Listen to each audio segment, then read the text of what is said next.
They say if you can't blame the sun, blame the rain. Granny Mago say if you tell a lie, you're going to hell as soon as you die. Lord, Granny Mago say if you tell a lie, you're going to hell as soon as you die. Again, Granny wake up late. Yes. Supposed to meet my gal down by City Gate, but today I sleep just a little long. And the circumstance inspire me to write a song. Cause the last time I late with me, she scream and ball. So I make up a lie and see the taxi stall. But that was last week in front of Concert Mall. And I can't come back with that old life for she at all.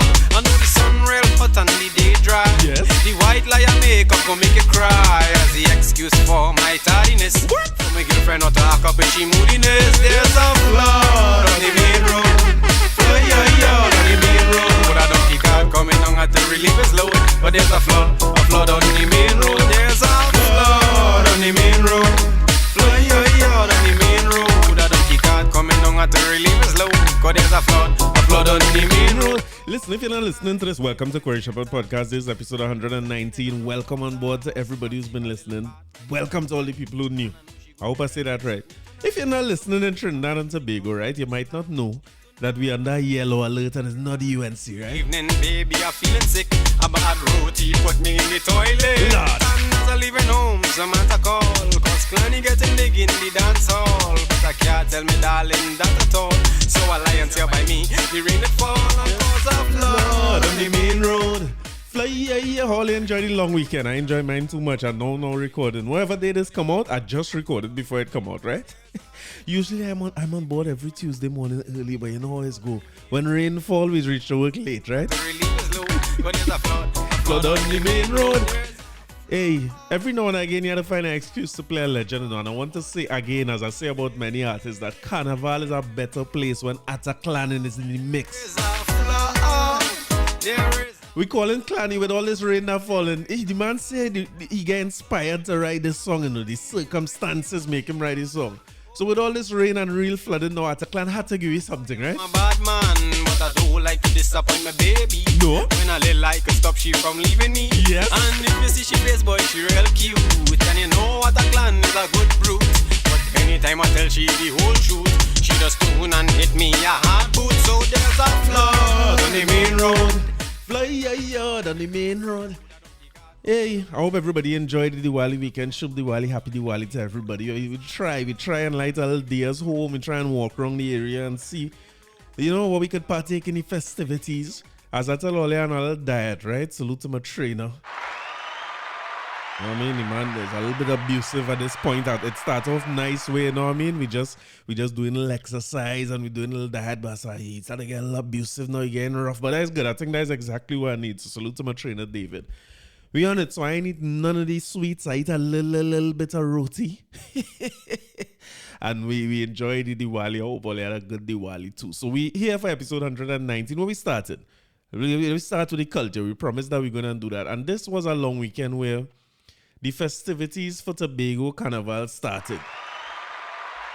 Right? And I want to salute and recognize everybody who was involved in the planning of Tobago Carnival, because it is off and running. You know what's one of my favorite things? When I see ideas become actual things.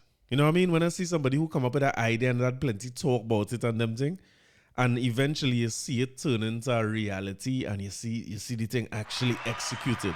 You know, we are a country of people sometimes who we talk a lot. Maybe I shouldn't talk about that, but we talk a lot and we forget at times that, listen, we had to move past the talk and execute and make the actual thing happen. So I want to say salute to them. From the news that is from Stephen Nicholas. We're going right in, right? Tomac hosts moving tribute to Lord Nelson. Salute to Lord Nelson. Papa, one of the greatest of all time to ever do it. One of my favorites, right? You know that already. And he was performing in Kess in this as part of the kickoff to the festival, really. So I'm reading from the Newsday. The Plymouth Village came alive on Monday night for the grand opening of the 5-day Tobago Music and Cultural Festival, Tomac. Tomac is a celebration of culture, food, the arts, and history of Tobago and its people. Over the coming days, several events will showcase some of what the island has to offer. The hype surrounding the festival lies with the headline act an international Grammy Award-winning Afrobeats artist, Burna Boy, who will hit the stage on Thursday night. So that's Thursday of this week, right? Hopefully you hear any podcast before this, Burna Boy. Come here. The first event on Monday was a moving tribute in honor of Tobago-born Calypsonian Lord Nelson. By 9 p.m., hundreds packed the Plymouth Recreation Ground. The event was initially a paid event until Tomac organizers decided to make general admission free to the public after the celebratory welcome at the A&R International Airport for Lord Nelson on Sunday. All general ticket holders received a refund. I will get to that ticket thing and that making it a free event, right? But first, I just want to acknowledge and salute the fact that the Tobago Carnival is up and running. Most of the ideas that are discussed never become actual things, so salute to everybody who makes their ideas into things. Make this thing a reality, you know what I mean? Be a doer. Don't just be a talker and an idea. So the thing is off and running, and I saw a few clips from Kes and Lord Nelson. Fitting tribute. It is amazing to see Lord Nelson do what he does at this age and stage. Man still throwing away cane and thing. And I want to know how much jumpsuit Lord Nelson have. And somebody please tell me. Because listen, as sure as the sun will rise, there will come a day when none of us are here anymore. And I just hope that every generation who is here after us will have a place where they could go and watch all Lord Nelson jumpsuits. I hope that somebody is saving these things and archiving them, so that they're in a place where when people hear who is Papa and they know who is Lord Nelson, they could go and see all these jumpsuits and hats. Every one of them is a priceless work of art to me. And no artist better, I think, than Kes to do a tribute to him. I know they had done a collaboration song together. I wonder if he gets to come out and sing with Patrice Roberts. That song with Patrice Roberts is one of my favorite Lord Nelson songs too, you know. Or is it the one with Kes? Which one is the one with, they want to see me, they want to see me, they want to see me do my thing? No, that's the one with Kes. The one with Patrice Roberts is, when last year was really fat and soaking wet. That's two terrible renditions. But I like them two songs from Lord Nelson. This is the man in his 70s, 80s, still releasing hits and coming out. And as an artist coming from Tobago, and by this point, you know I'm going to play Lord Nelson Foreigner, right? Which is one of my favorite, most moving Lord Nelson songs. But for him to be able to be at the opening of Tobago's first carnival, I think is a special moment for him. No better artist than Kes to do it.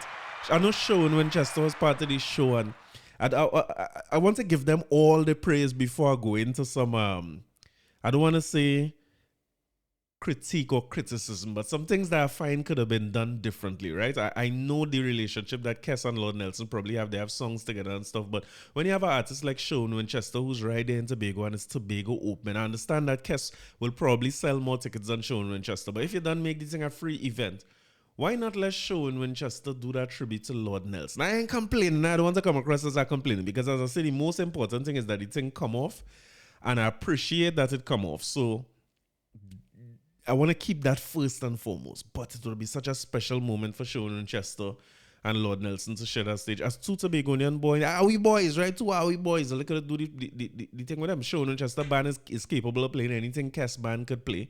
Sean Winchester on a stage is as entertaining and as engaging as Kes. And Kes could still come on and do his thing. I don't like the fact that, you know, Sean Winchester seemed to have a short performance. But these fellas is very positive people. I saw Sean Winchester's Instagram, and he was basically apologizing to fans. Listen, this is how it's go. You know, it's a concert and it's a show, so sorry about the short performance, but we will make it up to you over the course of the carnival. So salute to them. I can't finish. Give them a round of applause for that. That's just one thing I would like to see change, and is proud to be able to see Lord Nelson there to celebrate the opening. So let me take in a little bit of foreign on us, so that it's good that Lord Nelson, after singing a song like this, is able to see that the nation love him, and nobody in this era, I don't know what was going on back then, but nobody in this time will ever fix their mouth to call Lord Nelson a foreigner.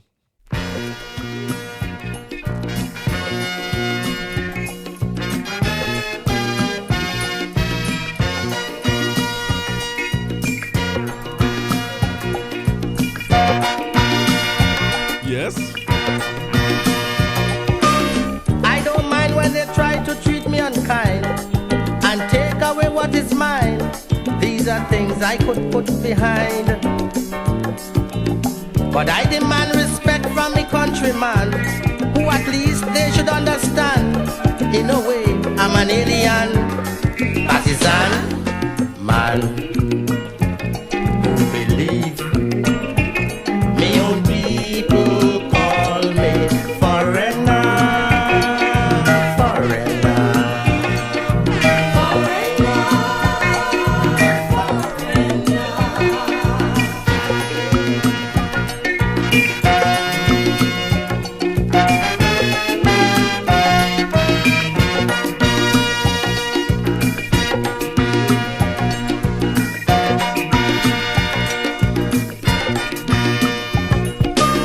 For everyone who doubt I'm a native son, both my parents are dead and gone. In Tobago where I was born, bless their soul. Without a doubt, anything that you talking about, in my country from north or south, I could walk straight and point it out. Shut your mouth, man. Understand. You should shame to call me foreigner, foreigner.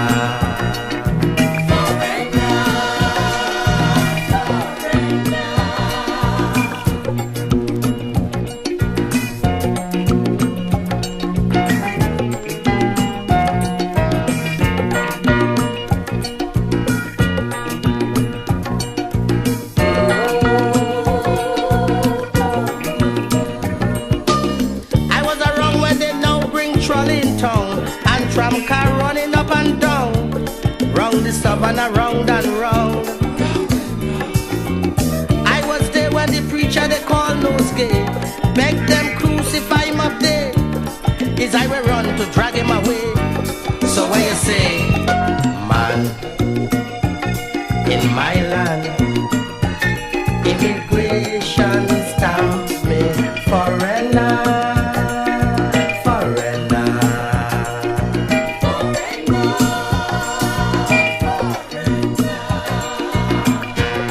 Just as a little bit of history, right? This song was Lord Nelson's response to not being able to enter Calypso Monarch because they say he was not living here and he's a New Yorker, so they call him a foreigner.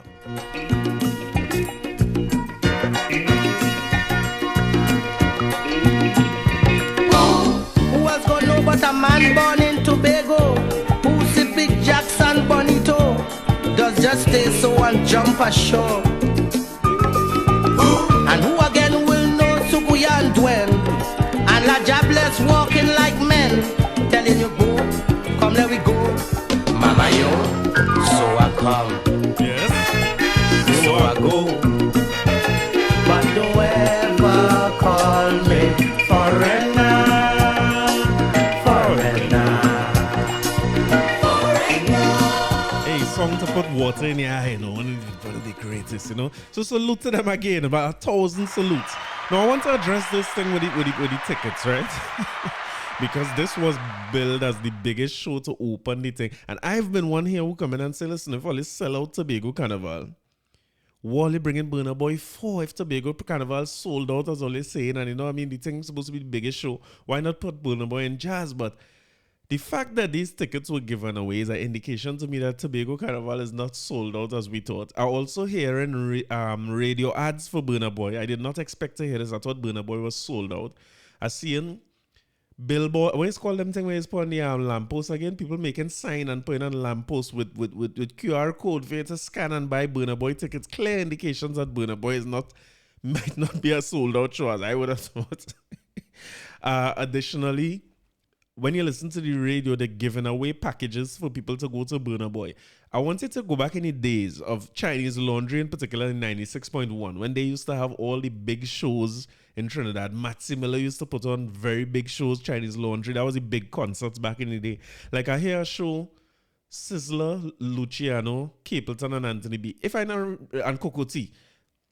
I went to the exact same show in Spectrum back in the day. Exact same show. People might remember Luciano ripping down a Craven A banner. They had a Craven A banner when the man comes to perform and he rip off the whole Craven A banner. He sent the whole Spectrum in a frenzy. Rastas was in a tizzy when he pulled down Craven A's a Jamaican cigarette, right? So that show, I believe Umbo and them would do that show since way back in the day. But I mean, the world is a cycle. So I seen that show coming right back. But if you remember, them big shows or watercolors or colors or any one of them big concerts, when you call in the radio station and you remember how much thing you had to do to win a ticket to go to one of them shows. You had to call in, you had to sing along with the artist's song, cut 10 box stops, send in the box stop, fill out an entry form. You know what I mean? A bunch of things. And then they call you later and tell you if you win after 4 weeks of calling in and thing. They choose 6 winners, and then the 6 winners had to fight one another in a boxing ring. That is what it used to take to get tickets to these shows, because these shows were sold out. On the radio now, man just calling the radio station and say, I really want to go burn a boy. And men say, all right, you win a ticket. That again is an indication to me that this thing not sold out. So all the people who was fussing that Tobago or THA or the people who was organizing this Tomac festival, they sought out help from Grenada or consultation from Grenada, which I again don't have no issue with. Only if you're doing this independently, do it the best way you feel to do it. And but and if Grenada is the closest match to what you have as a carnival, all right, good. That's all they went to. But clearly, something's not going the way they're supposed to go. So one might argue that you don't cut off your nose to spoil your face. You know what I mean? If you need to get consultation on what carnival should be and so on, you have some people right here across the, you know what I mean? Right across the panorama or the Beauport or wherever it is we have now, the TNT Spirit, that might be able to help you with that. All right, if you say Trinidad Carnival is not what you're going for in terms of the glitz and the glamour and the bead and bikini thing, you have plenty of people who are not on that bead and bikini thing that you could consult with here or engage. Also, if you say Tobago Carnival, not as big, and there also are people who do Borode and Arima, and San Fernando Carnival is not as big as the Port of Spain Carnival, if you want to call it that. But I mean, they choose to go to Grenada. The thing looking like it's not what you thought it would be. So you put on the first show for free. I think that was a good call, because it would have been sad to see the first event all they have for the carnival and the opening of the carnival, and sometimes as important as honoring one like Lord Nelson, empty. So thank God all they put it for free. Maybe you should do a few more events for free. You know, just ask for a bigger subvention. Only got to talk to Rollers. Fally, talk to Rollers and ask for a bigger subvention next time, because ticket sales might be the way to get this thing going based on what we see in here. One thing that I hope they don't do is stop. You know, sometimes in businesses or in ventures, we want to get into something and we stop at the first sign of adversity. A lot of people who tell me, yeah, they want to get into business and they want to try this and they want to try. They always had this idea and thing. One of the things we had to do is make sure that you understand that, listen, the day you start your business is the day the failure starting. Let me use my example of the fitness journey, right? The day you say you're going on a diet, or the day you say you're going to join the gym and get fitness and thing, I guarantee you, they're going to have a yellow alert, and then it's going to be Diwali and everybody going to be eating curry and you can't go in the gym because of the rain and the flood. Something is always going your way. When you set a goal, there's always things working against you. But a part of achieving the goal is, and I'm talking to myself here to try to lose this fat, a part of achieving the goal is to, when obstacles get in your way, figure out a way around them, learn from it, even though you slide back a little bit, like all the roads you could bounce back and get your way back on the path to the success that you wanted for yourself and to the goal that you set. So hoping that with these, what seem to be setbacks to me, Tobago find a way to continue to do this. I strongly believe that a Tobago Carnival is a good idea. I think a Tobago Carnival outside of the regular Carnival season for us is a good idea as well. Because if the circuit goes like Trinidad Carnival, and then people go to Toronto, and then they go Labor Day, then they go Miami, and to Berlin and Notting Hill, whatever order they come in. Why not for us locally here? Why not have 2 of those festivals? So that when a man make a hit song, or a man have a fet that score, and he gets to throw that fet 10 times in 10 different countries or regions, why not make Tobago one of them? We could secure this little spot we have here and make this a 2 or 3 weeks of festivals. I just had a bill, so I'm hoping that if the thing's going wrong, and the fact that they give away the tickets and they count the losses and lick the wounds for the first one, indicating to me that maybe they have a long-term goal in mind. So all right, we falter here. This wasn't it. People didn't support it the way we thought we would have supported. We giving away the tickets. We making sure the event look good for the Instagram. It had to look good for Instagram and TikTok and thing. And we're rolling again. Burner Boy is supposed to be Thursday. I didn't realize it was a Thursday. Thursdays, Fridays are working there as far as I know. I didn't know Thursday, Friday. I thought they'd have it over the weekend. But I hope that people go Only let we don't make Burna Boy first bus fete happen here now. The man selling out thing all over the world. Let we make sure that it happening. And noticing as well with Burna Boy, several social media influencers, also NCW as well, seems to be endorsing Burna Boy. This looking more like just you saying you're going with your wife, right? This looking more like somebody see the Dexter Dapp situation with NCW and his wife and how it worked and how Dexter Dapp and them repost it. And you know, it was a whole vibe when his wife was saying, we making our girls lime to go Dexter Dapp, if you don't know about it. And NCW say he coming too. That turned into a whole nice promotion and it worked well. So somebody must see that and they say, hey, here we're going to call NCW, you know, we got to do something here because hopefully he could get us as popular as Dexter Dapp's. It seemed like one of them arrangements. Salute to NCW. I hope that he get paid and everything. I hope it's a real promotion. But if it is a real promotion, it's again an indicator that the concert might not be doing as well in terms of sales as I would have anticipated. So I hope that keep going. In the midst of the Tobago Carnival, a little controversy started to brew up out of nowhere. As is everything in Trinidad and Tobago. It must have a little sauce, right? It must have a little couture. It must have a kankalan. And I saw Trinidad Killer come out and say that he done. Trinidad Killer basically say, I'm retiring. I'm going to focus on my smokehouse. You have a smokehouse. He's dealing with some food and them thing now. He said, that is what I'm going to focus on. I'm done with music. Trinidad don't love me. You know, Trinidad Killer as a man like to cry too. I never see somebody could cry on a dime like that. Every time when I get this man vexed, he ready to start a cry. And what was causing his angst or his upset was the fact that Tobago first carnival, all kind of different people booked. According to him, nobody have bigger hits than him. But he not booked in any events for Tobago Carnival. Now, this is not something I understand well, right? This is something I always struggle with. I don't understand what will cause you not to book somebody like Trinidad Killer, because the man is one of the better performers we have on the scene. Whenever you see him in a fete, he's putting his whole self in the fete. He come in costume out and say he don't half weight, you know what I mean? He's not a jersey and jeans artist. He gonna get in theme. He have big songs that people know and sing along and all that.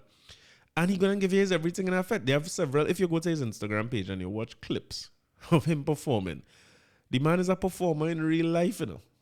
I remember him from Synergy Soca Star. You remember Synergy Soca Star? That was the name of it? From the Fireball when the first year of Synergy Soca Star. I don't know how long ago that was, but that's feeling like decades now. And the second winner, if I remember right, was Umi Makano. Salute to Umi. And Trinidad Killer might have come second or third. I know he was definitely in that competition.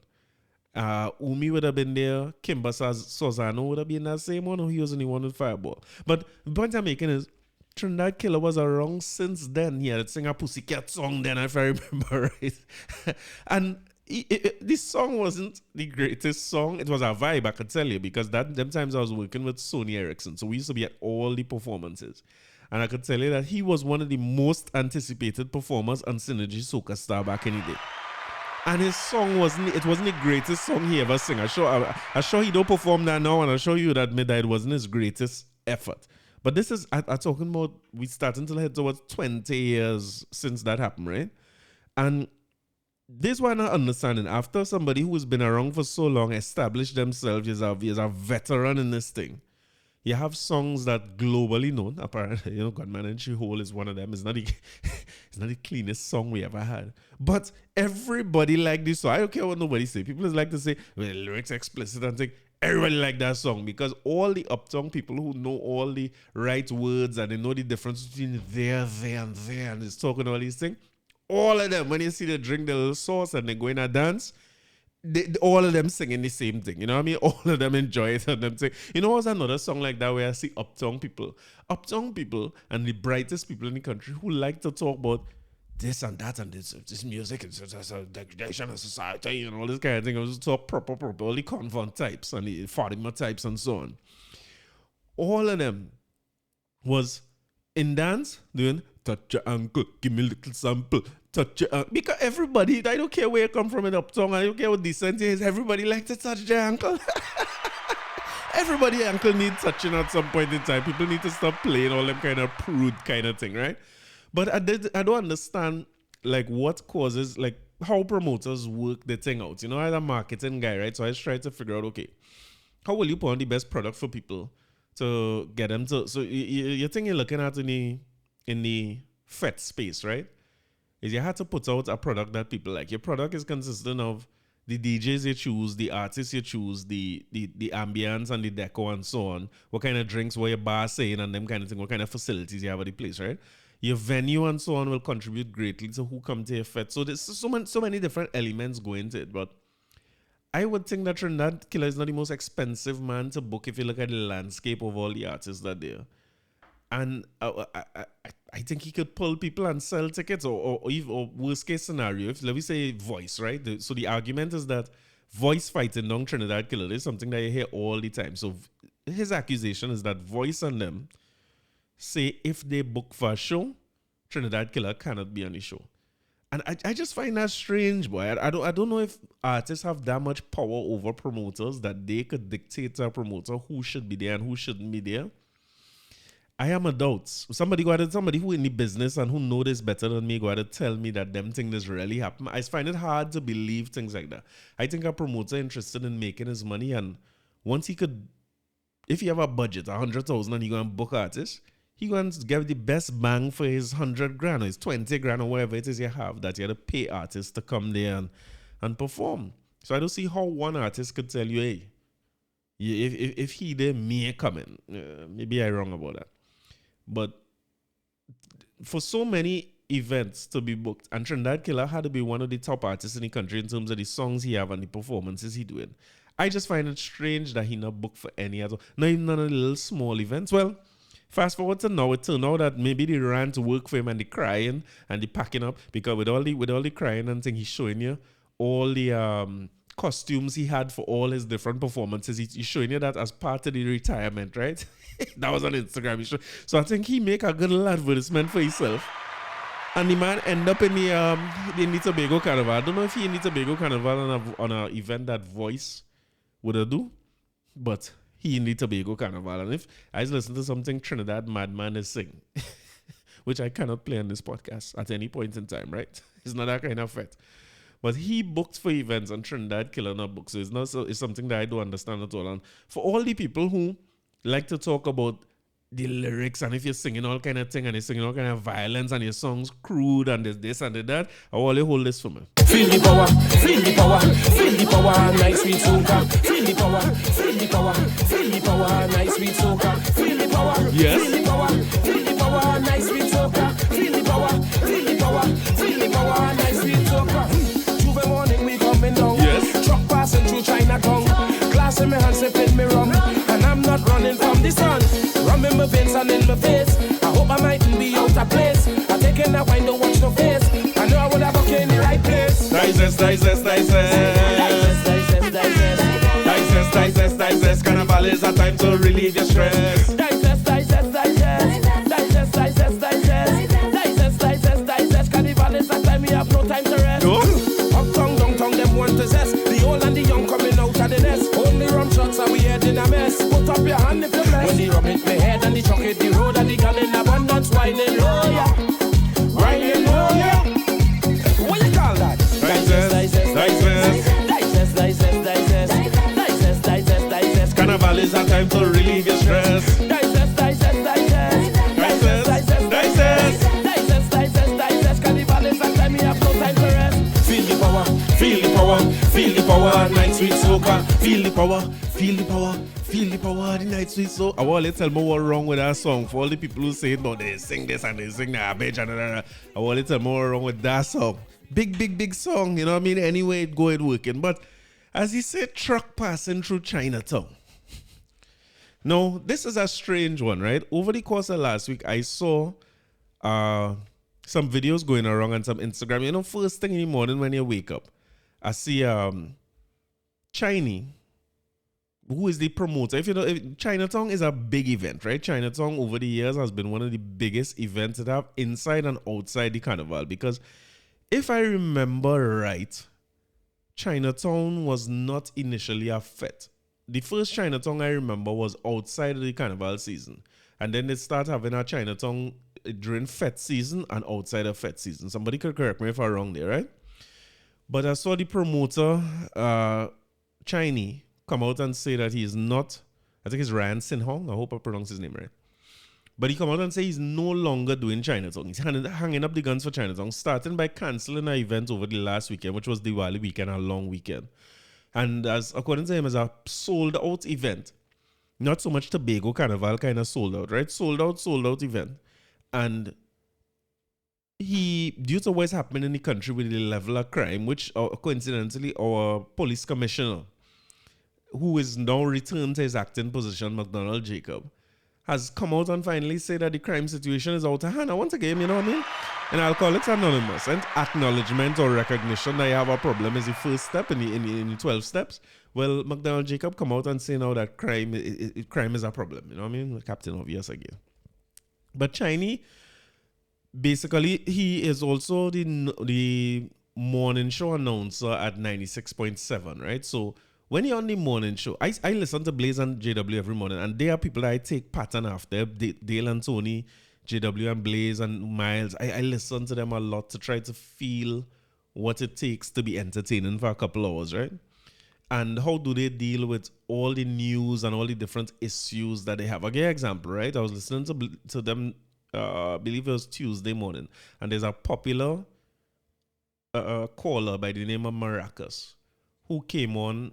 They had said that they were going to do it since last week. Because he called and he said he has some issues, but he could tell the nation on Tuesday. So they make space for him to call in to say what his issues were. And listen, the issues were bad. Apparently, the fella had attempt suicide and stuff. It was bad, and it changed the mood of the whole show. And then another lady, Miss Arima, who's a caller, calls in all the time, calling and say she having some issues with her baby daddy and the relationship, and she and all. Listen, the whole vibe of the show drop. You started to vibrate low now because everybody feeling sorry for them. You want to help, you want to contribute. And I found it to be so, like, this is why I learned from Blaze and Miles a lot, where they managed to deal with the mood and deal with the nation of listeners that and the people that call in who now it going into as I say, it started to get somber, but while they're managing that, they still managing the fact that they have ads to play, they have news to run. The people who pay for segments have their segments and they want to do giveaways and stuff. And that might sound simple, but I find it takes a lot of work and a lot of professionalism and a whole lot of experience because let me talk about for myself. I'm just a person. If I get them kind of calls, I myself might start feeling down. And suppose I go and read the people add song in sour now, and you know what I mean? I scrambling in the shift. I want to cry with the caller too. But Blaze and them managed to be empathetic, but still carry on the show and leave the show in a good place to show back up this morning for Drama Wednesday. I just want to salute them. All the legends in radio, because it's a very hard thing to do. And Chinese is in that same space on Red 96.7, where Blaze and them are on Slam 100.5, right? He's the morning show announcer. There's a lot of criticism that people could give about Chinese and say all kind of thing about him, but to me, he was always one of the best announcers on radio. You could call him whatever you want, right? You could say he uninformed, he whatever. People say a lot of things about him, right? But he was on the evening, on the night before.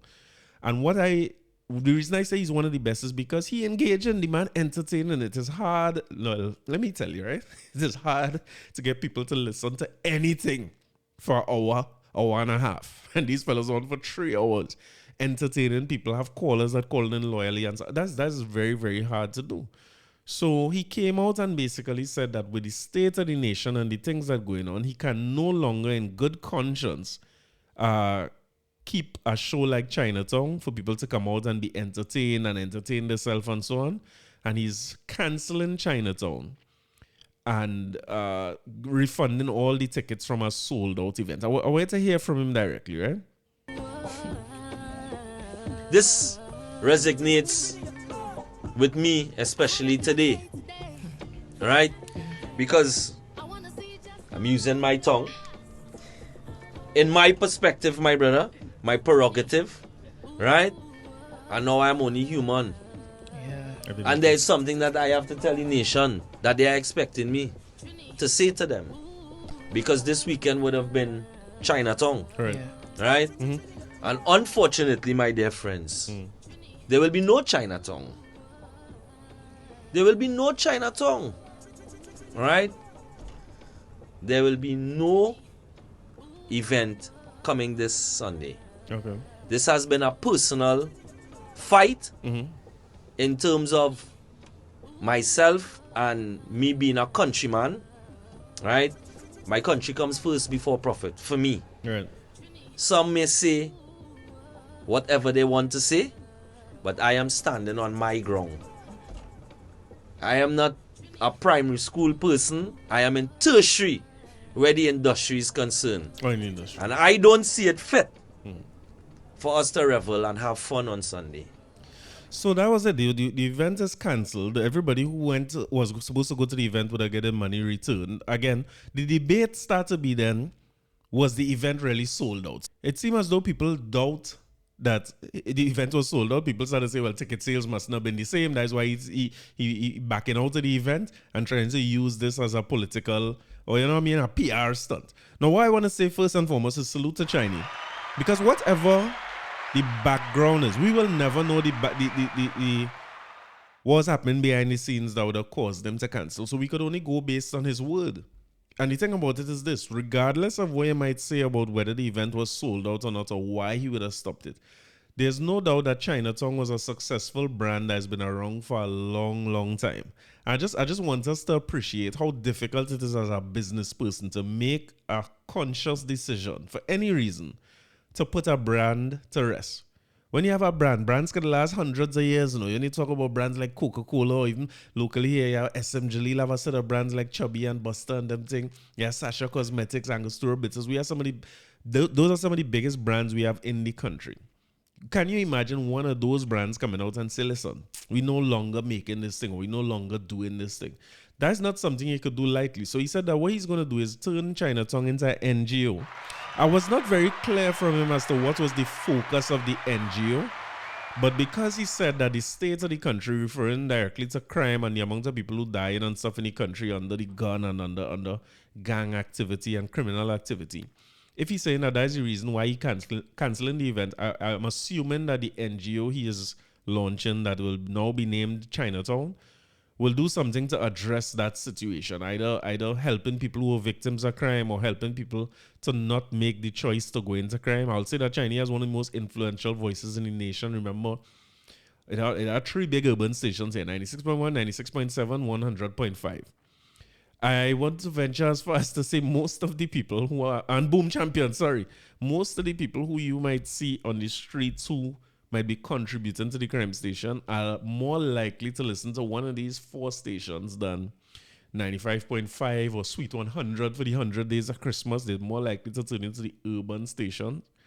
So it's a big move for him to do something like this. So even for what it does for recognition, to say that, okay, as businesses and as business owners, we fed up with the situation and we have to do something about it. And one of the things I personally doing about it, rather than come in and say the government this and McDonald Jacob that, one of the things I doing about it is to say, we're not having this event. We're not keeping events where people could come and revel in the tens of thousands as if nothing is happening and we don't have victims of crime walking around. So jump high, jump low. I want to salute Chinese for that decision.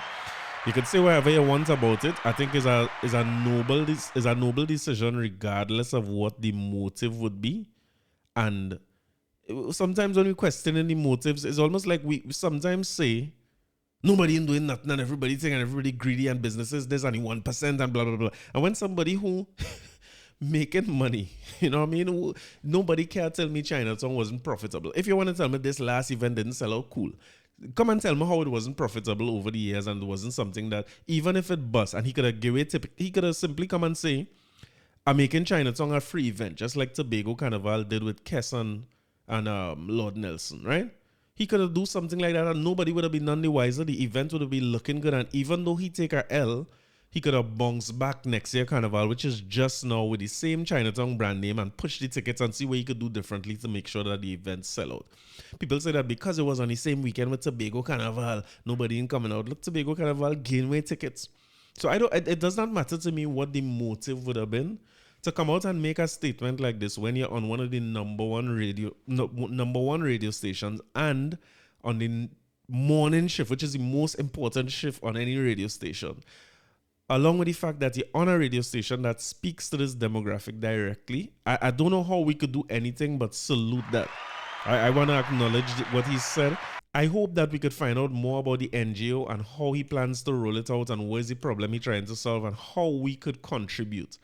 I want to encourage him as well to, in the statements that you're making about this as the days come, because it will call for more clarification, right? But encourage the people who used to partake in Chinatown as well. Not just your committee and the people who used to throw the party, but also people who used to come to Chinatown and have a good time, who also might be fed up with the crime situation in the country or not liking where the country going. Encourage them to make contributions to this NGO, both in terms of your time or your treasure, you know what I mean? Let them come in and help whatever the activities you're doing, or make contributions to it. If, let me say, a Chinatown ticket is $200-300, maybe that is something that you could ask people, hey, we're not having a fete, but a fete would be $300. We want that same $300 so we could do X, Y, Z. These are the same things we call for people to do. We keep it, forget the personality, right? Remember that this man is a businessman before anything else. So making a business decision like this is something I would encourage more and more businesses to do. And it inspired me to look into ways that I could do this from a business standpoint as well. What can I do? Whether it's have the time or the energy or the treasure to put together an NGO, or can I contribute to what China is doing with Chinatown going forward? And I wish him all the success with it, and I hope his supporters continue to support him. And I want us to check ourselves as a nation a little bit too. We can't complain that nobody doing nothing, but then when somebody do something or say they're going to do something, we complain about that too and say, well, if the ticket was selling, we would not do it. And all. What's the use of that? I don't see what's the benefit to it overall, you know? So salute to China. And I wish you all the success in Chinatown as an NGO. And as soon as I find out what you're doing as the NGO, I want to be one of your first contributors. Well, that was really it for the culture over the course of the weekend. I don't know if anything else major happened in the culture over the course of this week now, so we could get into a little bit of politics, a little bit. I ain't going too deep into it. And nothing happening in the local politics now. Thank God for that, eh? Nothing major happening in the local politics now. I mean, the crime situation is terrible. Thanks, McDonald Jacob, for acknowledging that the crime situation is too high. And he also said that he had some special crime initiatives in place over the weekend. But for those who are not here listening to this, the crime situation over the long weekend was bad. It's multiple acts where multiple people dying. So that's it for the political situation in Trinidad. And I'm hoping to see more and more plans for how that's going to get better. And please, in a country where crime is so high, I would think the installation of a police commissioner who is not acting.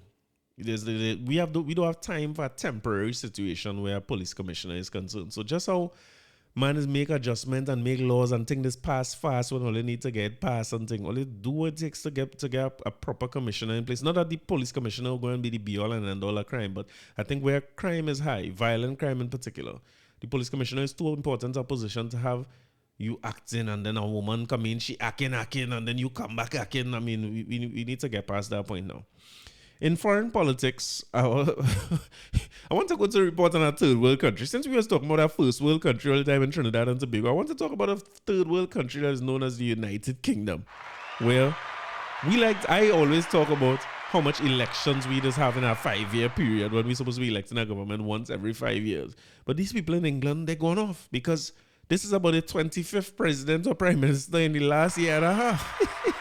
So Liz Truss resigned. I believe she spent her 44 days, make all kind of tax breaks and thing and make people happy, and people must get the tax break for 1 month. Because now, congratulations to Rishi Sunak, who is now the Prime Minister of the UK. And I guess people feeling good about it because this man is like Indian descent. No, I had to tell you, when I went to London, right? I made the very Trinidadian and small-minded and country bookie mistake of watching everybody who I find looking like an Indian, and I say, hey, you're from India, and man, I'm from Pakistan. And listen, this is not a joke to make, right? So let me just give him 1 second, right? Let me just make sure I know which part where his origins are. If it's not, guy just saying Indian because he looked like an Indian to me, you know what I mean? As like a Trinidadian Indian, then you know what I mean? Let me see which part he from. What do you call it? Ethnicity? Rishi Sunak ethnicity. All they're saying here is the man born in Southampton, and this thing give me no kind of help. East Africa, you see how I put myself in trouble? They say, born May 12, 1908. This man is my age. Is a British politician who has served as Prime Minister, United Kingdom, from the party, Exchequer, Chief Secretary to the Treasury. Sunak was born, his parents are of Indian descent who migrated to Britain from East Africa in the 1960s, right? So you have Indian descent, right? But I think people celebrating it because it's the first time in a country that is responsible for so much brutality and colonialism over the years and seems to not want to take any responsibility for it whatsoever, particularly in places like India, Africa, and the Caribbean. They don't seem to want to take any responsibility for it at all. They don't like discussing reparations. They don't like discussing returning the artifacts that were stolen from several countries to the countries that they were in. They go as far as to say they're better served in the London Museum and them kind of things because that is where it could earn the most revenue. They ain't turning over the revenue to these places where they stole the things from. And they ain't doing no time for stealing things. You know what I mean? You steal something, you get arrested and you lock up. But them steal over the years, know they steal, understand where it came from. The origins and could be traced back to different places, and they don't seem to want to entertain this discussion. So I think people seeing some hope in a non-white prime minister taking over the reins at what's called Downing Street, number 10 Downing Street.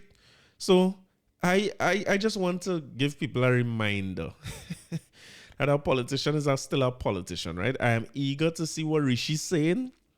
I'm eager to see if that's one of the first things Rishi will address, because as we established, Rishi origins are from India, born in Southampton, but his parents from India and so on. So I'm sure he could relate better than a Liz Truss or a Boris Johnson or a Iron Lady or what the next big one name again? Roosevelt. It was Winston Churchill.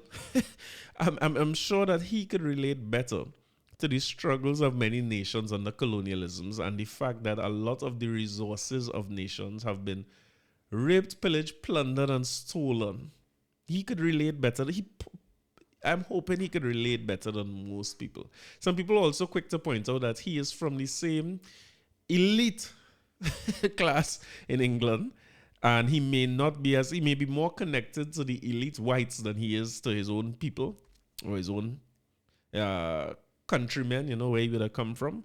But I just want us to still be mindful that politicians are still politicians, and we have to wait. We can't judge this by ethnicity or gender.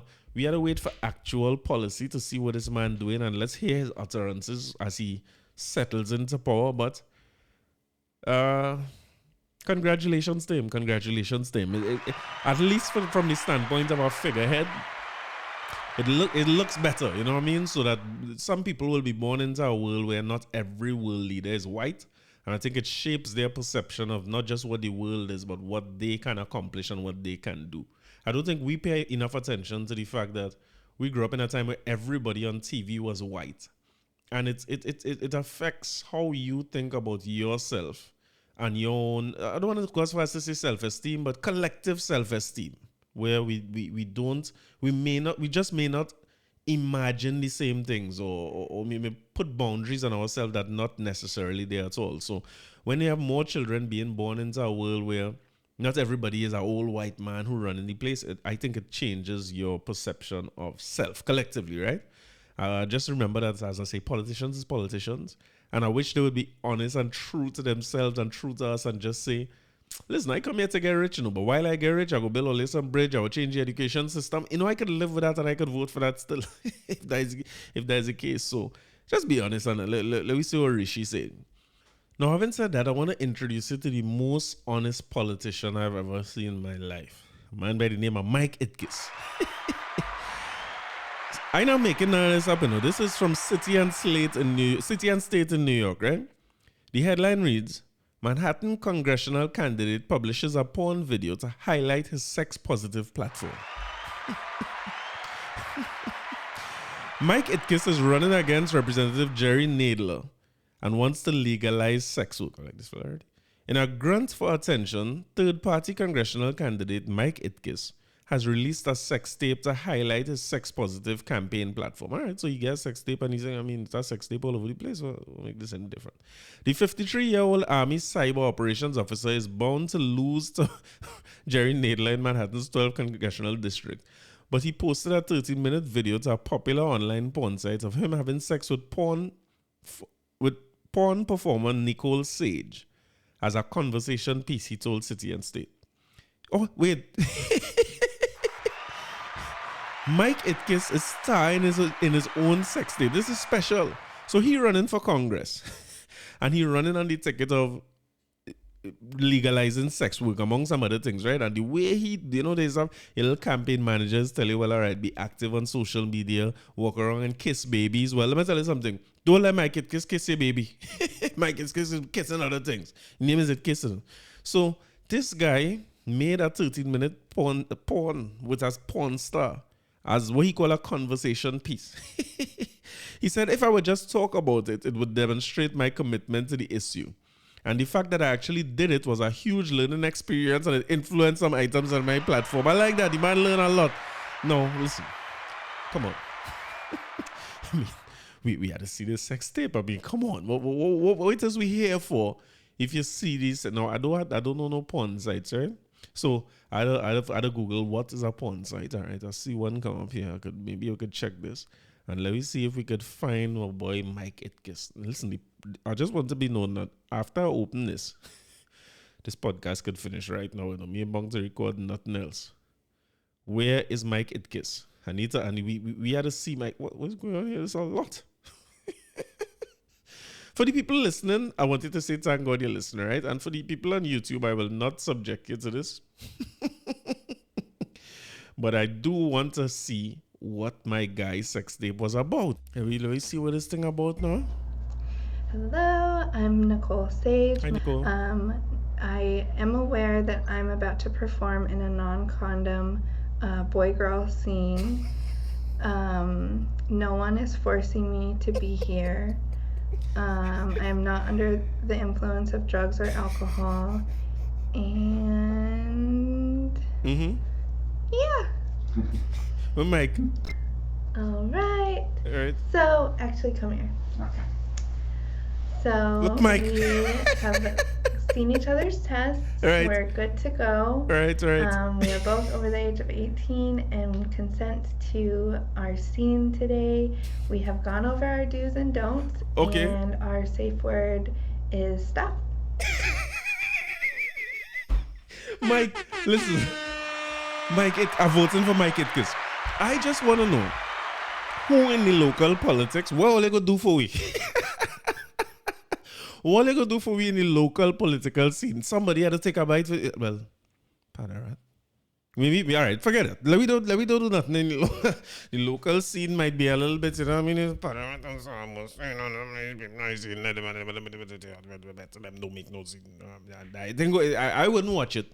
For all who would like to watch that, you know what I mean? But I'll pass on some politicians making that. But Mike Itkis, you only see the man try to distance himself. Listen. I can't show more of this.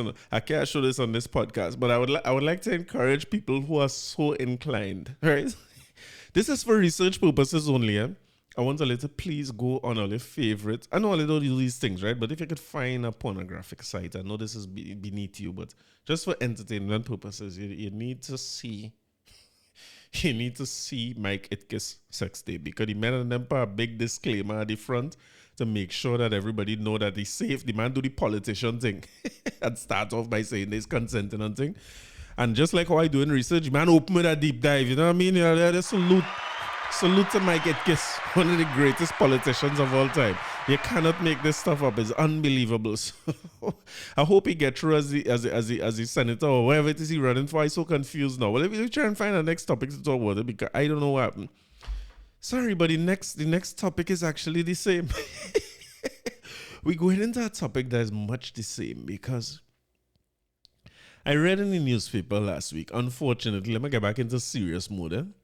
Unfortunately, I saw in last week's paper that there was a 84-year-old man who unfortunately lost his life in a very popular palm-based hotel in San Fernando. While he was, how was the word? He was doing some it kiss type things, you know what I mean? Yeah.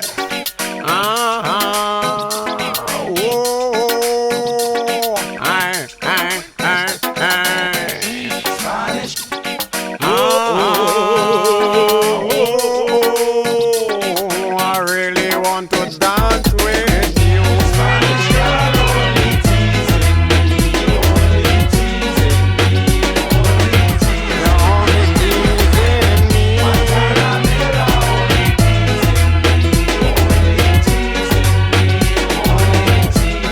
I have good night Spanish girl.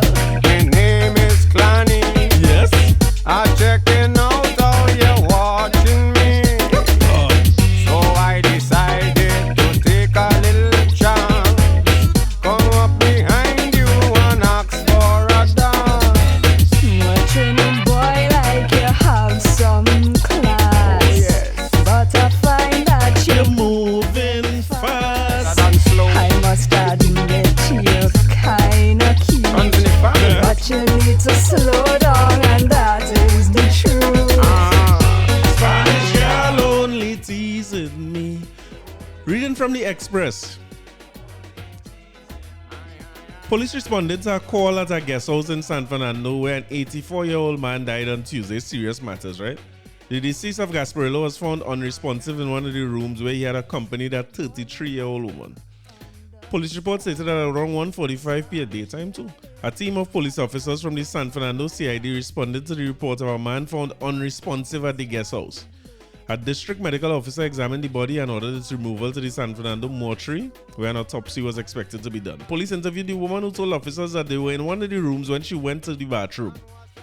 Minutes later, she discovered the man motionless and frothing from the mouth as he slouched on the bed. She contacted emergency health services and paramedics and they instructed her to perform cardiopulmonary resuscitation, CPR, right? Resuscitation.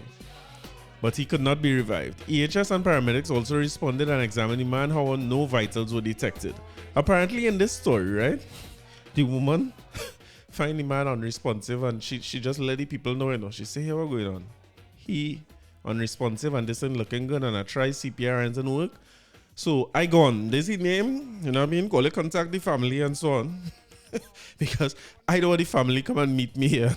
There's nothing to laugh at, you know. But that would be a very awkward funeral, I would like to say. That funeral, when people find out what grandpa do it, I find people need to leave people alone to win in the spirit of Mike Itkis. And freeing up the sex workers, Mike Itkis are campaigning on a platform to do. Or at least this old, I hope that the family could find it in their heart to forgive this old man. This man is 84 years old, man. I mean, you could do at 84. The man enjoy life. What a way to go out. You know what I mean? But my girl, she just gets scarce and she say, boy, not me and this. I don't want no part of this. I only contact the man family and let him know where it is. So rest in peace to grandpa at 84 years old. I wanted to salute to grandpa too, because at 84, most of us could only hope to be, you know what I mean? I just want to say, while it's inappropriate to say, at 84, most of us could only hope, you know. Me, I care what they say if it was transactional, if it's real love, I don't care. At 84 years old, if you could still find some 33, you know what I mean? Things happening. Yeah.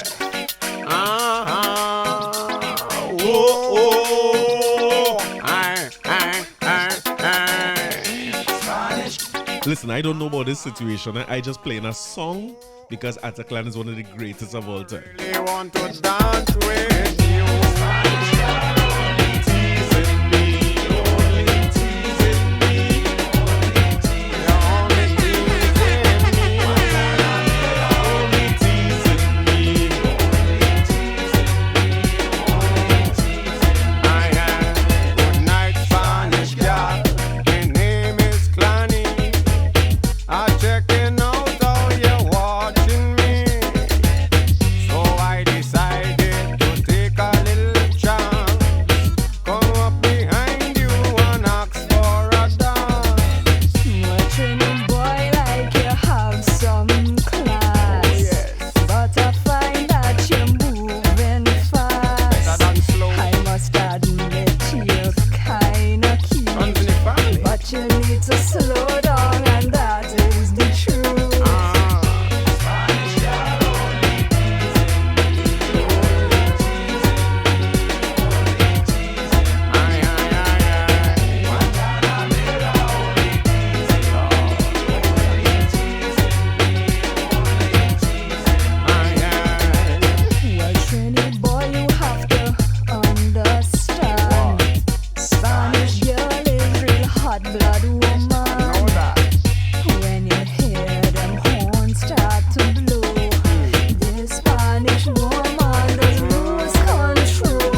get close to you.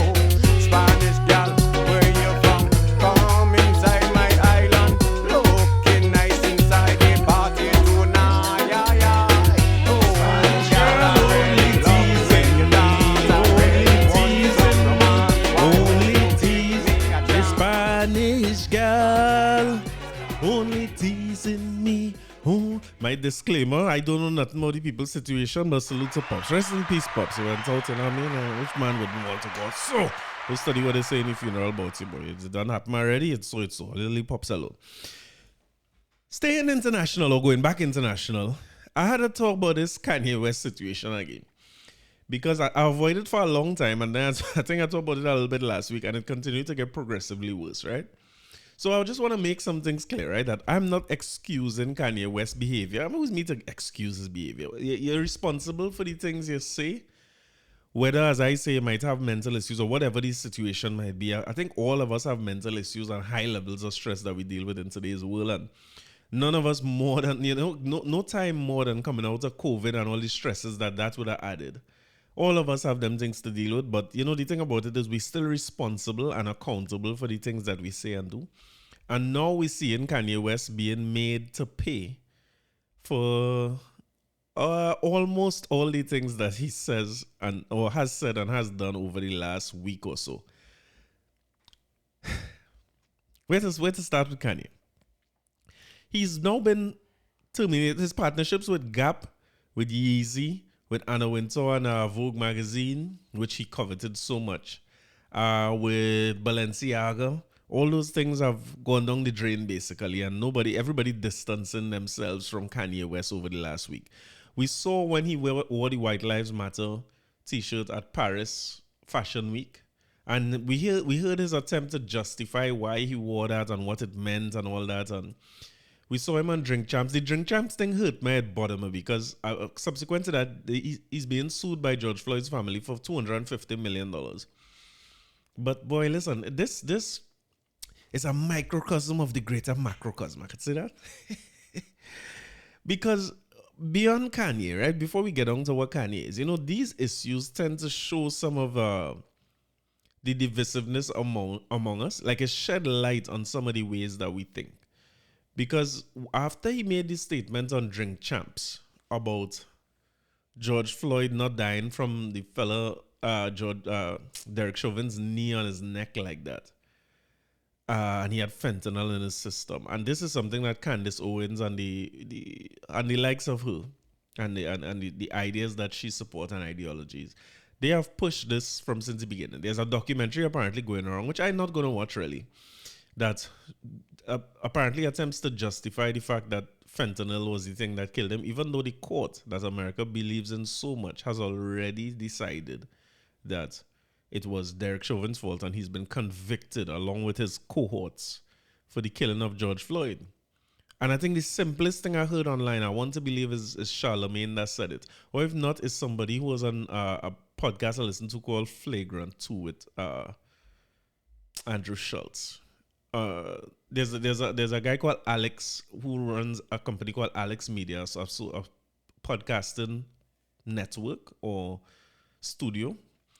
And I think he said it best. He's like, listen, whether fentanyl was in George Floyd's system or not, well, it was, because that was proven in the case, right? The question is, would he have been alive the following day? Was the likelihood that he would have been alive the following day if he never met Derek Chauvin and Derek Chauvin was on his neck? I want to add to that several counts of breaking police protocol were proven already where he dealt with him. Chauvin was on his neck for a long time. We went over that many times, and a lot of the time he was on his neck, the man was unresponsive and motionless. So what are you subduing when somebody is not moving, or at this point they're not resisting anymore? People are begging you around there to take it, people taking video, and you refuse to come off his neck.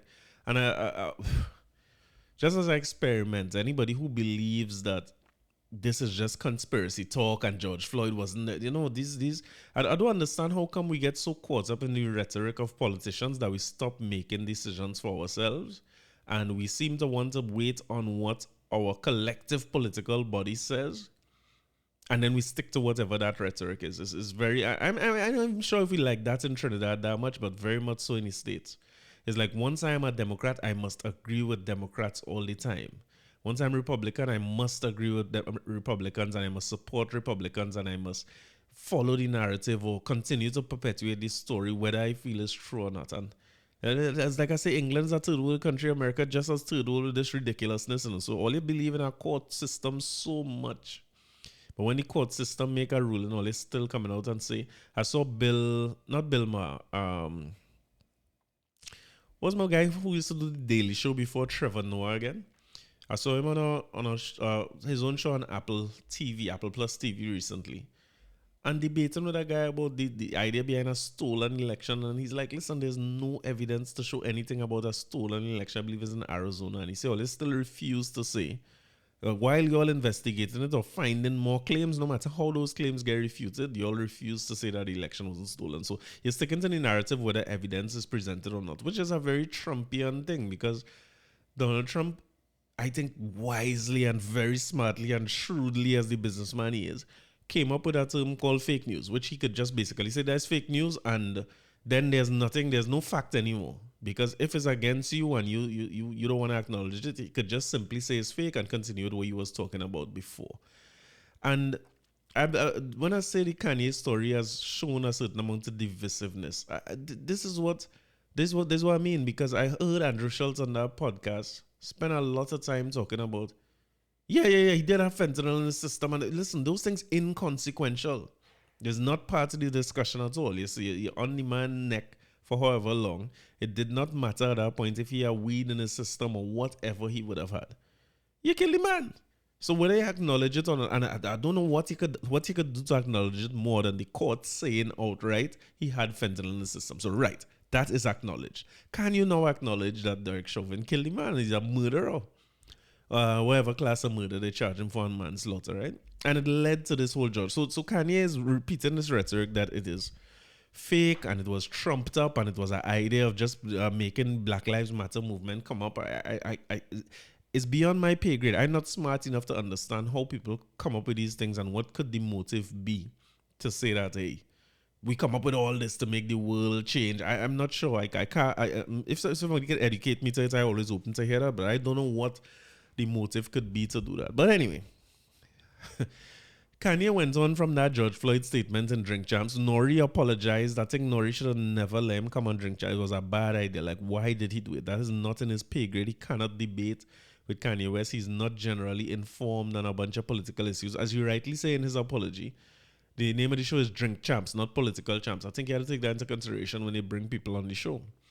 But he went on from there to continue to make anti-Semitic statements. So statements that will affect may affect the well-being of Jews, right? Now the response from the Jews or the response to anti-Semitic statements came with a lot more backlash than the response to the anti-black or the racist statements or the anti-BLM statements or whatever they might be. Now, of course, people saying that the world is a racist place because you can say anything you want about black people and them kind of thing. Let's talk about that for a few minutes, right? It is no secret that a lot of the music industry is controlled by Jews, admittedly by them. And I think, let me say this up front, one of the issues that Jews have with anti-Semitic rhetoric is that rhetoric is what would have led to several instances where Jews were persecuted over the years and millions of people died. As Jews will very quickly point out to you, way more people died in things like the Holocaust and all the violent acts against Jews as a people. Much more people died in that than in slavery over the years, right? They will tell you that, they will reiterate that to you as a black person as much as possible because sometimes you get into these suffering wars, right? And we had to compare pain, right? No debate. I don't want to say no debate there, but I don't want to debate that at this point, right? Suffering is suffering and where you feel is where you feel. And their belief and what they've been taught growing up is that a big part of the atrocities that have been inflicted upon them start with this rhetoric that Jews own everything and they own all the business and so on. When the economy turns, like we have economic downturn, and people say those things, people no longer look to what caused the economic downturn. They look to revolt against the people who they see as corrupt business people who are mean and who, you know what I mean? So they revolt against the Jews and they don't want to be in a position where they go back through the Holocaust. Again, as they say, it's not as far back as we think. They have relatives, and like I heard Rosenberg from Hot 97 talking about his grandmother being in the Holocaust and so on. So that would be painful, right? No, I no debate out there at all. That useless comparing pain, right? Who feels it knows kind of thing. But in terms of the music industry, a lot of it has been controlled by companies that are run by Jewish people.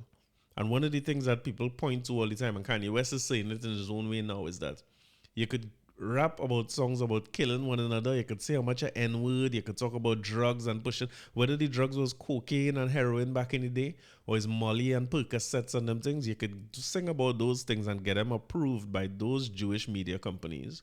Whether they are production houses, distribution labels, management teams, or now direct streaming providers, you could get them played, and there's nothing about that said. It's cool. That is fun. As a matter of fact, we encourage you to make music like that because that is what sells, right? Go and watch any interview with Leo Cohen. He's a businessman, like Chinese we was talking about earlier, right? And a businessman have a responsibility to make money for his business. So if that thing's selling, why not make it? I think businessmen also have what we call corporate social responsibility, but that is a relatively new field in the grand scheme of business, right? But this is where the argument starts to get muddy because we as black people controlled hip hop music and R&B music, which will be two of the biggest genres in the world for more than a decade now, highest selling genres in the world. And the rhetoric in those songs, if you listen to drill music in Chicago or you listen to it's a lot of music coming out of Miami, is either highly charged in terms of violence, drugs, or sex, right? And mostly against our own people and our own communities. And they have no issue in publishing that every day. But if one of those same songs was to make a statement that is anti-Semitic, again, you can't say that about Jewish people because remember the Holocaust and remember that it wasn't so far away. Remember how dangerous it was and remember that it is the rhetoric that started us down that road and we don't ever want to go back there again. The sentiment doesn't seem to be the same for all the violent and drug-riddled music and sex-riddled music that degrade black women or degrade the black family, separate the black family, show us in poor light and so on. And that could go out. That could go out. You could publish that. As a matter of fact, do more songs like that so we could sell more records. That is what will make you a hit song, right? So again, suffering is suffering, but who feels it knows. So when we're talking about each other like that, I think we as people have to take responsibility for what we choose to put out, what we choose to sing, what we choose to highlight. I do feel like the Jewish company, people who own companies, let me just limit it to the Jewish. If you have a business, you have a responsibility to people. Chinese showed that responsibility to people earlier in the week, right here in Trinidad, with a business that he has that has been successful for a long time. And he stepped back because of what he's seeing happening in the society.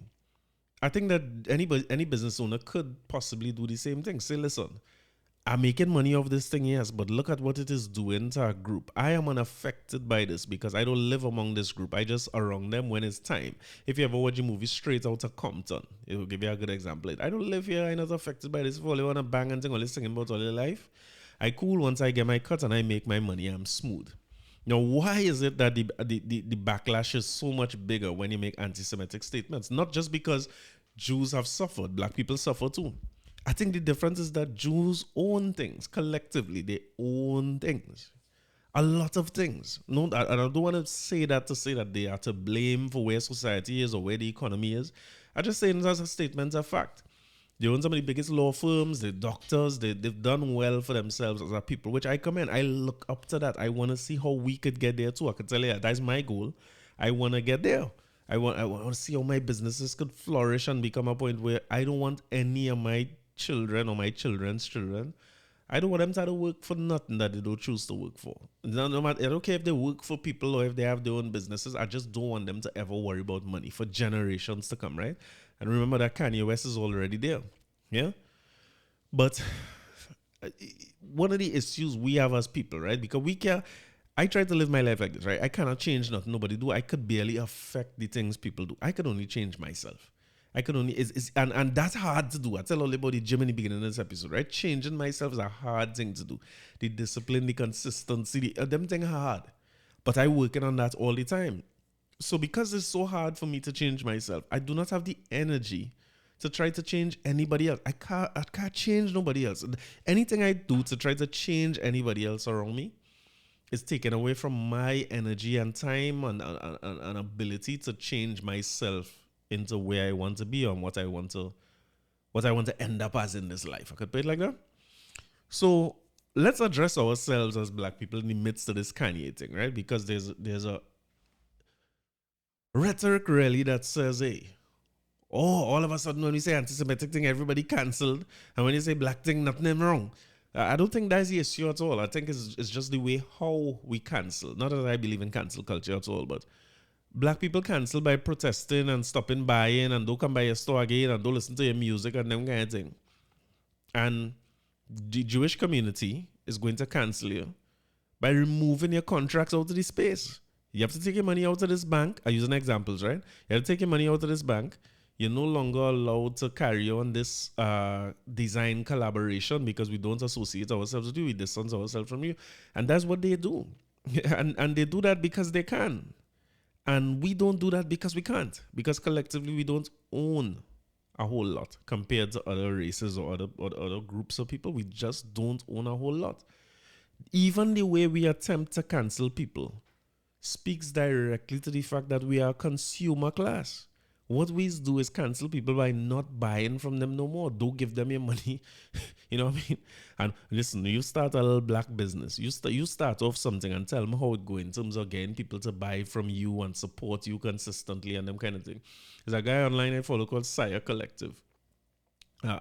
I find this man is a bad designer. His shoes and things bad. He have a vibe. He's a black fellow living out in, I believe, in San Francisco, Oakland, somewhere in the Bay Area. Come from New York, serve time in the military, and come out and start doing his own designs. I can't understand how come all the rappers don't support him the same way they support Kanye West. You know, he don't have no collaboration with nobody. Now, his thing is not no Sire with Balenciaga or Sire with Amiri or Sire with Nike or Adidas. His thing is just Sire. And I don't see the same level of support. And he's not complaining about this. He does not care. He's doing what he's doing and succeeded. But I don't see him being supported in the same way as Kanye West or as straight up white owned brands, non-black brands, right? We tend to want to rush to you all know the brand names, right? The Gucci and the Versace. They have a long list of the designers that we rush to and we support. I'm talking about the people who wear designer stuff, right? We rush to and we support. And I believe that Kanye West's support comes because he also has a co-sign with Gap or co-sign with Adidas or with Nike or with Louis Vuitton, or he's done several over the years, Balenciaga, many over the years, right?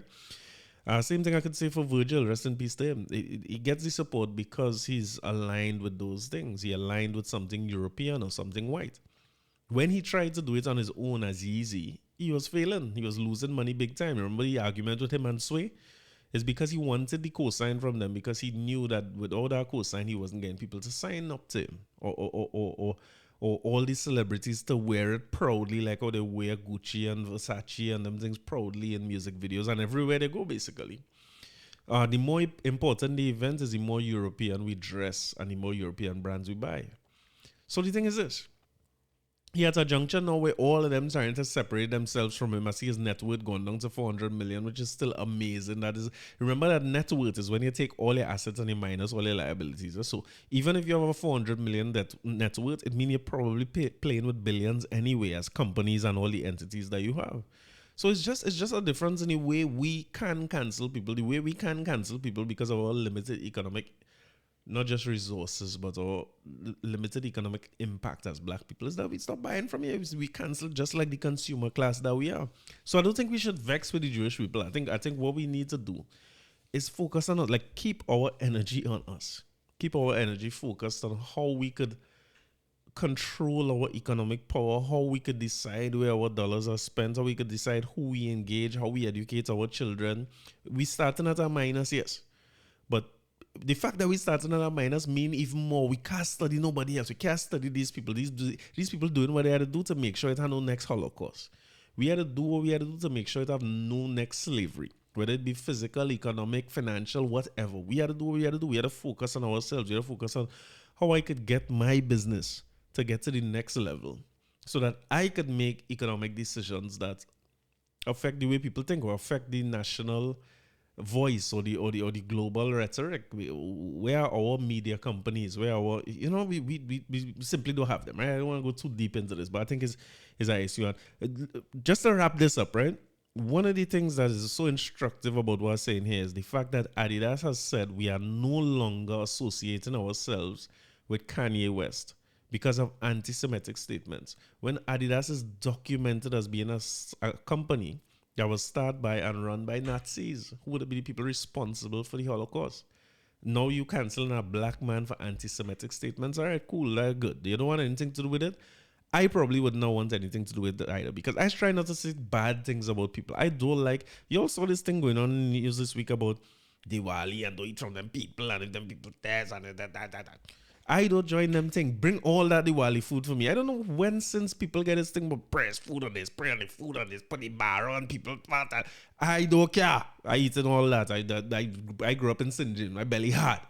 I eat everything from every single religion it had, and I had no problems. And I sit down and talk to the same men who was in that religion, and they respect my religion, and I respect theirs. It's simple. I'm not joining that nonsense about, do we bring all them kurma? No, wait, I'm on a diet. I can't eat none of them things, right?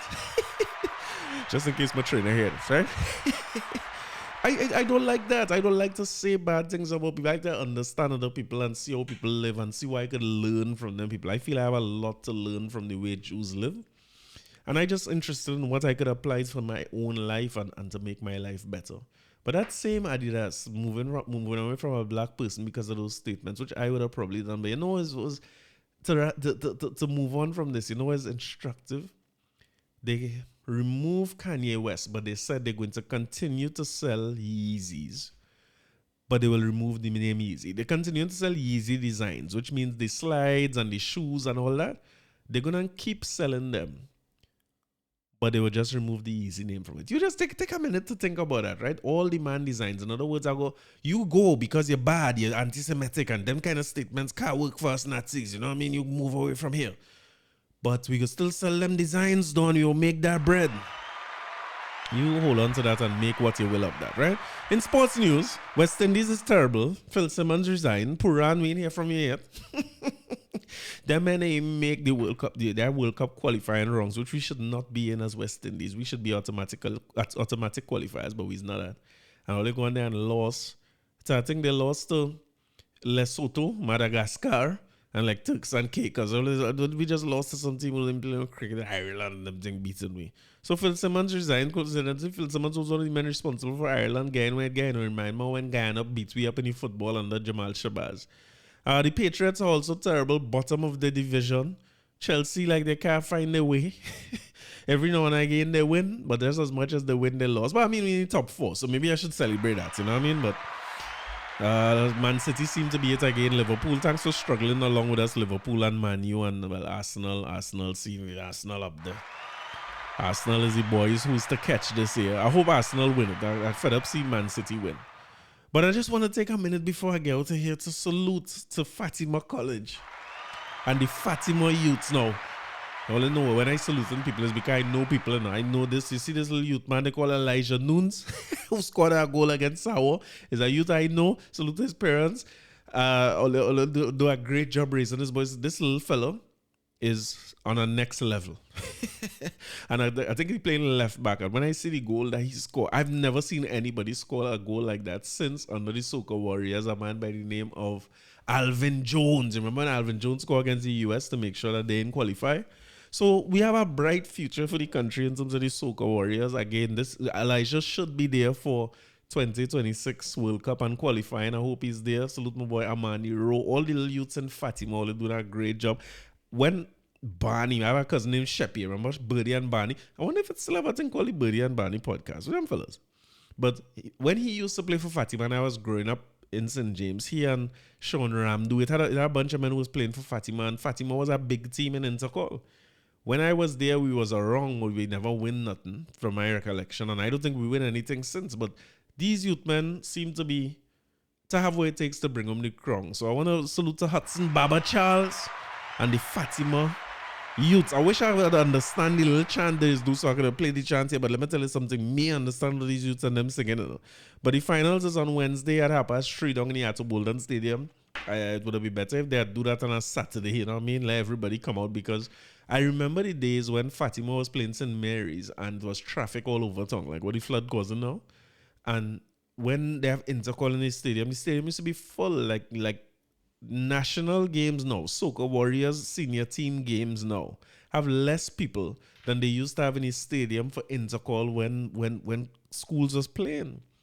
So I'm happy to see some form of revival in the SSFL, and I'm glad that Fatima could be somewhere near there on the top.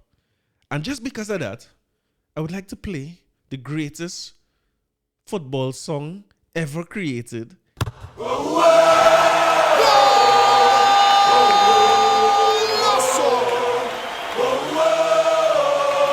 Brilliant!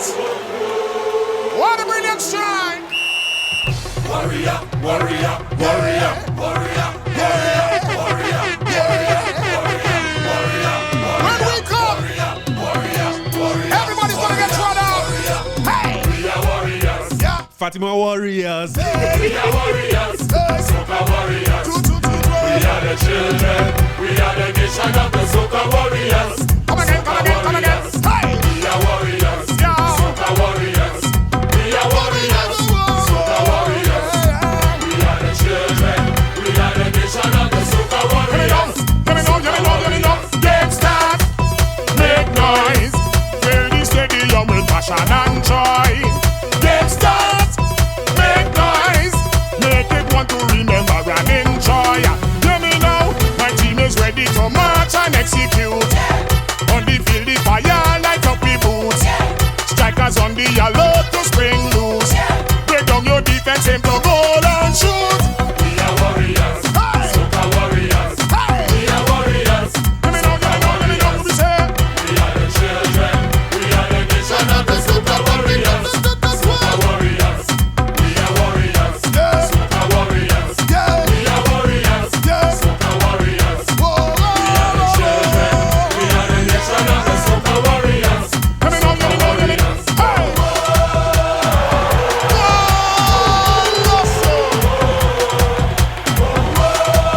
Sing it, sing it, sing it, sing it. Again, again. Hear me, hear me, hear me, yeah. Everybody's at the top. Yeah, yeah, yeah, yeah, yeah, yeah. Get start, be strong. Do not let the opposition bring you down. Get start, be strong. Be supporting no matter the outcome. Let me know, ready to battle. Yes, we come to fight. 90 minutes of red, black and white. And the goal is within we eyesight. Let go the volley, make a brilliant strike. We are warriors. Soca warriors. We are warriors. Soca Warriors, yes. We are the nation. So salute to Fatima, I mean salute to Benedict too, right? And Sawan North and everybody who participate. But hoping Fatima bring it home. Now before I get out of here, I promise only every week they're going to play some new songs, right? Only know how much better at old music than new music, right? But I hear them launch a rhythm this week. And was we on MX Prime taking this. Straight to the party, straight to the party, straight to the party. Hey, let me see them hands in the air. This way, this way, this way. Show some water in the air. This way, this way, this way. Can't go in the game anywhere. This way, this way, this way. Show me the party in the air. This way, this way. It's this way, no this way. It's this way, no this way. It's this way, no this way. It's this way, no this way. It's this way, no this way. It's this way, no this way. It's this way, no this way. It's this way, no this way. Out of the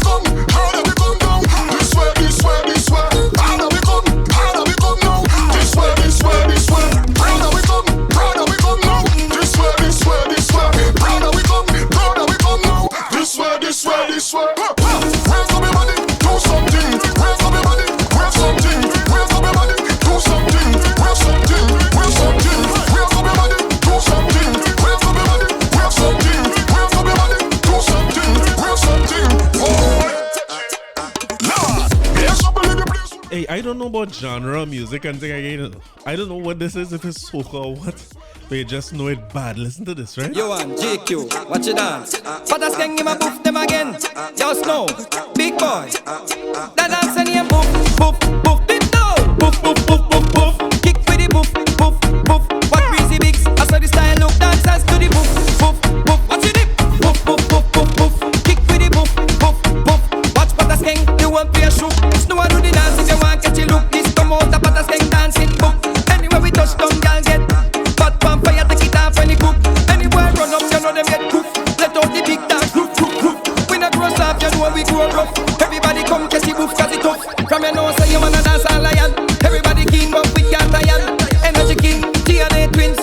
Happy feet, the queen of dancing. I don't know if there's dancehall or soca or what, but it making me want a costume bad, you know. Only understand what's going to happen on the road when this play. Dance to the boof, boof, boof. Watch it, boof, boof, boof, boof, boof. Kick with the boof, boof, boof. Expensive, you want to shoe. We don't need no talking, but I sing you what the new dancing king. Any dance when me sing bowing, sitting down there on the one go box him. Jordan a dancer, give him ring. Pick up the teacher, in a. And I don't know where they find Vegas. When last one hear about Mr. Vegas. But that's right. You see this podcast, it must never end without a trini.